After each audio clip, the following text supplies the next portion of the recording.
So ఇప్పుడు నేను డైరెక్టర్ని, నేనే క్లాసెస్ చెప్తాను, నేనే డౌట్స్ క్లారిఫై చేస్తాను, నేనే అనాలిసిస్ చేస్తాను, టెస్ట్ అనాలిసిస్. ఒక స్టూడెంట్ కూర్చోబెట్టి నువ్వు ఏం ఎగ్జామ్ క్రాక్ చేయాలంటే గైడెన్స్ కానీ దాన్ని నేను చేస్తాను. ఎందుకు నా దగ్గర 25 మందే ఉంటారు.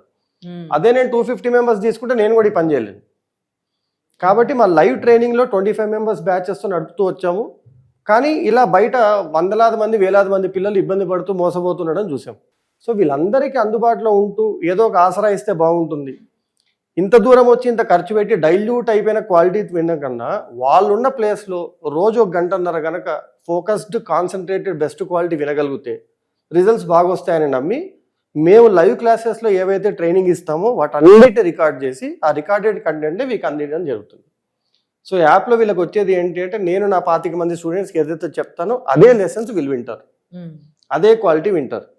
1 ఇయర్ పాటు వ్యాలిడిటీ ఉంటుంది. సో 1 ఇయర్ వరకు వాళ్ళు ఎన్నిసార్లు కావాలంటే ఆ క్లాసెస్ అన్నిసార్లు విని దాంట్లోనే ప్రాక్టీస్ మెటీరియల్ చూసుకొని ఆటోమేటిక్గా వాళ్ళు నిజంగా సీరియస్ స్టూడెంట్ అవుతే, ఫోకస్డ్గా ఉండే ఒక సింగిల్ స్టూడెంట్ కనుక 1 అవర్ వాడుకోగలిగితే కంపల్సరీగా సక్సెస్ వస్తుందని మేము నమ్ముతున్నాము. అలా జరిగిన కేసెస్ కూడా ఉన్నాయి కాబట్టి ఆ నమ్మకంతో యాప్ క్రియేట్ చేసి ఇవ్వడం జరిగిందండి.